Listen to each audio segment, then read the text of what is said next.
aujourd'hui pour une nouvelle vidéo. Je suis trop contente de la faire. C'est sur la première vidéo du thème « Je déménage au Canada » où je vais tout vous expliquer comment ça s'est passé pour moi, les procédures, tout ce que vous devez savoir, etc. On va développer ça ensemble, donc surtout restez connectés car là ça va être plusieurs petites vidéos. Sinon je vais parler pendant 1 heure et je vais tous vous perdre, ce ne sera pas intéressant. Donc la première chose dans cette vidéo, je vais un peu vous expliquer comment ça s'est passé pour moi, le cheminement, etc. Et puis on continuera la suite un peu plus tard. Donc juste pour une petite mise en contexte, qu'est-ce qui s'est passé pour nous, pourquoi on a décidé de venir au Canada, qui est à l'opposé de la France. Ben, tout simplement déjà on avait cette volonté de s'expatrier, c'était quelque chose qu'on avait envie de faire, c'était important pour nous, comme vous le savez, ou bien si vous ne le savez pas, ben, maintenant vous le savez. J'ai vécu déjà donc, au Congo, en Angleterre, et j'étais retournée en France de manière temporaire, parce qu'il fallait vraiment que je retourne en Angleterre ou au Luxembourg, c'était à déterminer. Et au moment voulu, il s'est passé plein de choses, je suis tombée enceinte, il y a eu plein de choses qui se sont passées dans ma vie perso, je pourrais vous expliquer si vous le souhaitez dans une autre vidéo. Et ça a tout chamboulé par rapport à mes plans. Ça a complètement chamboulé mes plans et je me suis dit je peux plus retourner en Angleterre parce que le coût de la vie est trop cher, surtout de se loger c'est impossible. En tout cas, pas avec mon portefeuille, hein, désolée, mais moi je pouvais pas me loger en tout cas seule avec un appartement d'au moins 2 chambres puisque j'avais un enfant qui était en train d'arriver. Au Luxembourg ça aurait été possible et puis j'ai commencé en fait à parler avec des chasseurs de tête, etc. Mais au moment comme de se dire ok j'y vais, je n'étais pas prête en fait, j'étais pas prête parce que je venais d'accoucher et pour moi c'était pas le bon moment, je ne me sentais pas de retourner travailler tout de suite, donc j'ai pris une pause. Alors là on va encore me demander pourquoi le Canada, tout simplement je ne l'avais pas pensé. Je connais du monde qui a déménagé ici, il y en a même qui sont venus en vacances et qui ne sont jamais rentrés en France, mais je ne m'étais pas dit tiens pourquoi pas, non. J'y avais pensé quand j'étais étudiante, mais j'avoue que la paperasse pour les dossiers d'études, ça m'avait un peu découragée. Et donc, j'avais laissé ça de côté. Et mon conjoint, pareil, il avait pensé pendant ses études, mais il avait laissé ça de côté. Donc, on avait quand même déjà pensé au moins une fois, mais ça faisait très longtemps et dans notre vie d'adulte, on ne s'était pas dit, bah tiens, on va aller là. Et un jour, comme ça, en fait, j'ai ma meilleure amie qui m'envoie plein de photos d'appartements. Sachez qu'elle habite, elle, ici, maintenant. Et elle est en train de préparer son déménagement et elle m'envoie plein de photos d'appartements, de la valeur du prix de mon loyer à Courbevoie, donc en région parisienne pour ceux qui ne le savent pas. Et elle me disait regarde ce que tu payes, regarde ce que tu as, tu te plains que tu n'as pas de place, que c'est serré pour ta fille, etc. etc. Regarde pour ce prix-là ce que tu peux avoir ici. Et je vous jure, elle m'envoyait des photos, mais c'était l'Amérique. Les condos, piscine, terrasse, vue magnifique, concierge, salle de sport, épicerie, coiffeur, concierge, j'avais déjà dit concierge je crois, salle de conférence, le rêve. Et elle me dit, en plus de ça, il y a 2 chambres. Et elle m'en a envoyé plein d'exemples comme ça, proche du métro, centre-ville et tout. Et je me suis dit, en fait, pourquoi pas? Parce que c'est sûr que nous, on voulait partir, mais on voulait partir pour bien vivre aussi. On ne voulait pas quitter Paris pour aller galérer à l'étranger. C'était vraiment pas notre but. Et là, on s'est dit, bon, elle me dit que le marché de l'emploi est dynamique. On va vérifier ça. Les appartements, j'ai été regarder moi-même sur les sites, j'en ai vu, mais des perles, c'était un truc de fou. Et je lisais plein de blogs et tout, parce que oui, nous on s'est expatriés en famille, donc je lisais plein de blogs de jeunes mamans, de mamans un peu plus expérimentées, et c'était à chaque fois, tout est pensé pour les enfants. Si vous allez manger là, il y en a un. Si vous allez dans tel parc, il y a ceci. Et à chaque fois, elle vantait les mérites en fait, en l'occurrence de la ville de Montréal. Et je me suis dit, ah, c'est peut-être pas mal, on va peut-être se pencher un peu sur la question. Et donc, on a commencé nos démarches petit à petit en se disant, on va commencer par venir en vacances ici pendant 3 semaines. Parce qu'on s'est dit, si on vient juste 1 semaine, c'est sûr, c'est cool. 1 semaine, tout va vite et tout. On n'a pas le temps de vraiment, entre guillemets, se connecter avec la population locale, les gens autour de nous. Donc, on s'est dit, on va venir 3 semaines. Si on aime, on lance les démarches. Si on n'aime pas, bon tant pis, on aura essayé, on trouvera ailleurs. Et ce qui s'est passé, c'est qu'entre-temps, moi je suis quelqu'un qui me documente beaucoup. je suis une machine à information là, je fais que ça. Dès que j'ai un truc en tête, je veux tout savoir, je passe des jours et des nuits.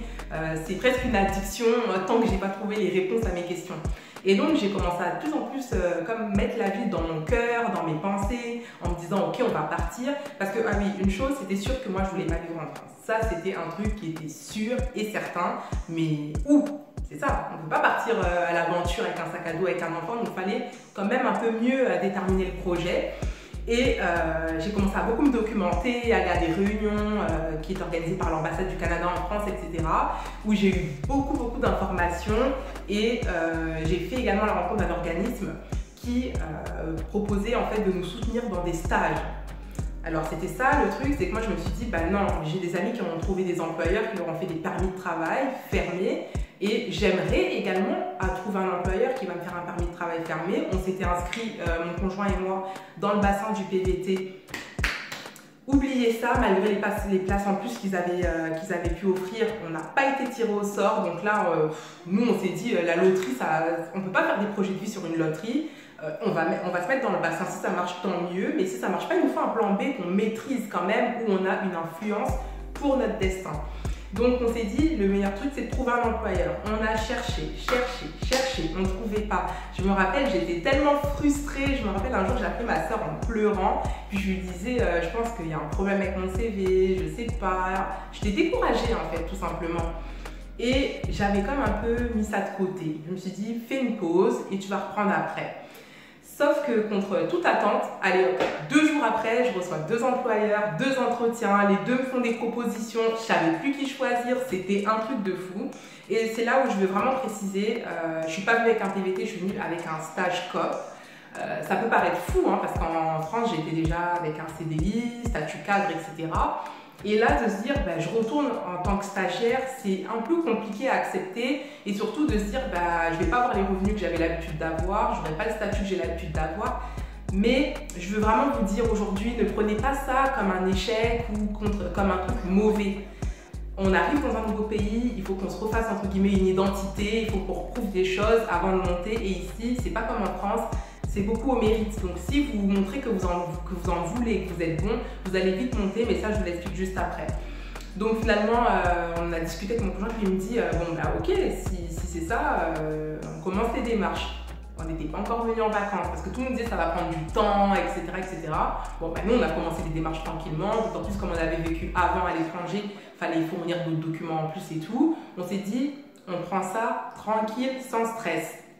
Et contre toute attente, en 3 semaines, les visas étaient sortis, on avait tout était prêt. Et là, on s'est regardé, on s'est dit, ouf, c'est allé vite. On n'avait pas parlé à nos familles, et rien du tout. C'était, là, c'était le stress entre guillemets.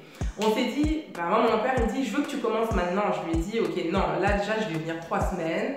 Vu que maintenant je sais que je vais venir, bah, plutôt que de payer un hôtel, etc., d'autant plus que notre Airbnb nous avait cancellé comme 2-3 semaines avant le départ, j'ai dit à mon employeur non. Vu que j'ai un enfant, je vais venir d'abord, on va essayer de se trouver un appartement, on va essayer de regarder comment ça se passe pour les systèmes de garde, etc. Parce qu'il faut y penser, ça mine de rien. On venait d'avoir une place en crèche en plus en France. Alors imaginez-vous le dilemme, et je vous assure que cette place en crèche, elle a presque failli nous faire rester un petit moment. Et au final, mon employeur hyper cool, il me dit, il n'y a pas de souci, regarde, je décale ta date d'entrée, tu commences à travailler de chez toi calmement, pas trop d'heures, et puis quand vraiment tu seras là, on va débuter officiellement le temps plein. Donc on a géré ça comme ça, et donc on est venu en vacances, mais on avait déjà nos permis de travail, fait qu'en fait on a directement pris une location. Il y a un ami à nous qui était sur place, qui nous avait fait les visites, etc., qui avait tout géré au niveau de la paperasse pour nous. Ça a été très vite. Ça a été très facile. J'étais moi-même hyper étonnée. Venant de la région parisienne, il faut gagner 3 fois le montant du loyer, il faut prouver ceci, cela. Ça a été très facile ici.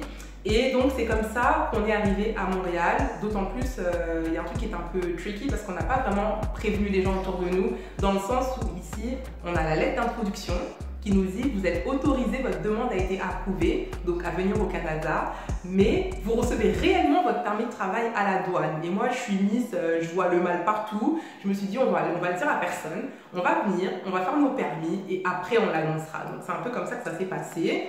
Et ça a été très vite, c'est ça que je vous disais, en 3 semaines on avait nos permis de travail, même pas, on a commencé des démarches en mars et en mai on était déjà là.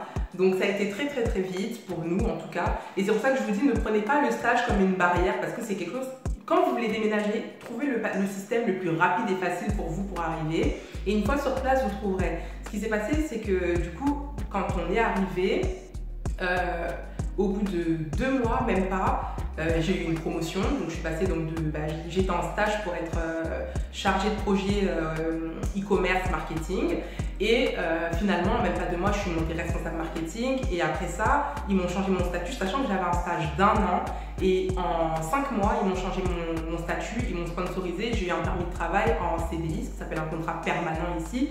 Donc vous voyez, heureusement que je me suis pas dit, non, je veux absolument un contrat permanent, je veux. Non, j'ai pivoté, je me suis adaptée et ça a aidé à accélérer le processus. Et aujourd'hui, j'ai mon contrat permanent, mais je suis passée par un stage code. Donc voilà en tout cas pour mon déménagement. J'espère que cette vidéo, elle vous aura plu. Et je vous retrouve pour une prochaine vidéo où je vais vraiment vous expliquer les différents visas qu'il y a pour venir ici. À bientôt!